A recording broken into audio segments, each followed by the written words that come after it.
दोस्तों, आचार्य चाणक्य ने कहा था, ऐसी औरत कभी मां नहीं बनती। सुनकर आपके पैरों तले से जमीन खिसक जाएगी।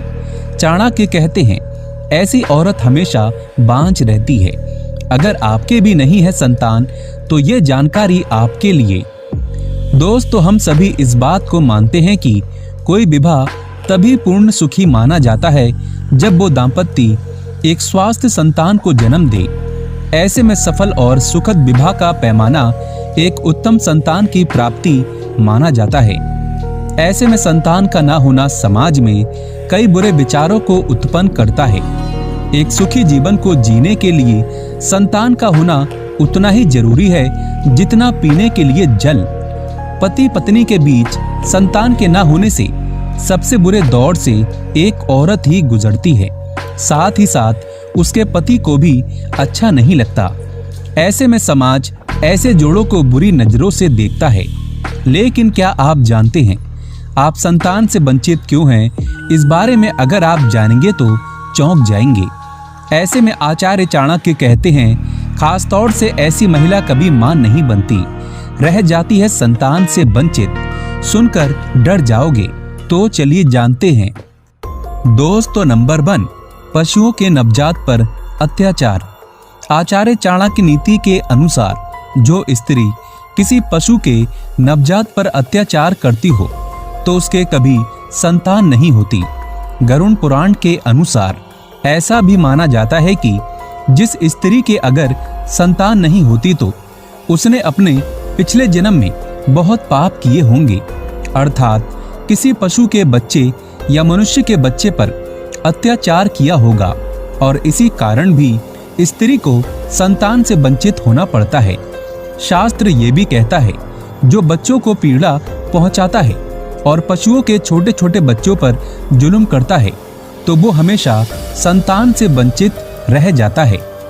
दोस्तों, नंबर 2, जो स्त्री पुरुष किसी पशु के नवजात बच्चे का मांस खाता है तो उसे अगले जन्म में संतान से वंचित होना पड़ता है। नवजात पशु पर जुल्म करना चाणक्य नीति के अनुसार व्यक्ति को उसी क्षण पाप लग जाता है। इसीलिए ऐसी गलती ना करें, अन्यथा पुरुष और महिला दोनों को बांझपन का सामना करना पड़ सकता है। दोस्तों, नंबर 3, शास्त्र ऐसे में क्या कहता है जब पति पत्नी दोनों में किसी एक के कर्म बुरे हों। दोस्तों, शास्त्र कहता है, जब कोई पुरुष अपने पिछले जन्म में या इसी जन्म में किसी नवजात को कष्ट पहुंचाता है तब दोनों पति पत्नी में पुरुष को संतान सुख की प्राप्ति तो हो जाती है, लेकिन उस पुरुष की मृत्यु जल्दी हो जाती है, जिसके कारण उसे संतान का सुख नहीं मिल पाता। और वही महिला के लिए भी शास्त्रों में यही प्रावधान है। जब दोनों पति पत्नी में पति के कर्म अच्छे हों, ऐसे में शास्त्र कहता है, जब कोई महिला अगर अपने पिछले जन्म में या इसी जन्म में किसी नवजात को कष्ट पहुंचाती है तो उसे भी संतान से वंचित होना पड़ता है। या तो उसकी मृत्यु हो जाती है या उसे बांझपन का सामना करना पड़ सकता है। ऐसे में दोनों में से किसी एक को संसार छोड़ना ही पड़ता है, जो कि गरुड़ पुराण में बताया गया है। दोस्तों, नंबर 4, संतान प्राप्ति के लिए करें ये उपाय। शास्त्रों के अनुसार जितना पूजा पाठ करके फल नहीं मिलता उतना कर्म करके फल की प्राप्ति होती है। जी हाँ, ये बात बिल्कुल सच है। शास्त्र कहता है, संतान की प्राप्ति के लिए पुरुष और महिला दोनों को ही किसी पशु के नवजात बच्चे को दूध भोजन खिलाना चाहिए और छोटे छोटे बच्चों से प्रेम करना चाहिए।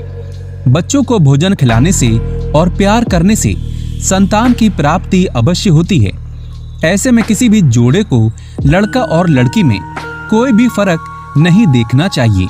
ईश्वर जो संतान आपको देगा उसी में आपको खुश रहना चाहिए, फिर चाहे वो लड़का हो या लड़की।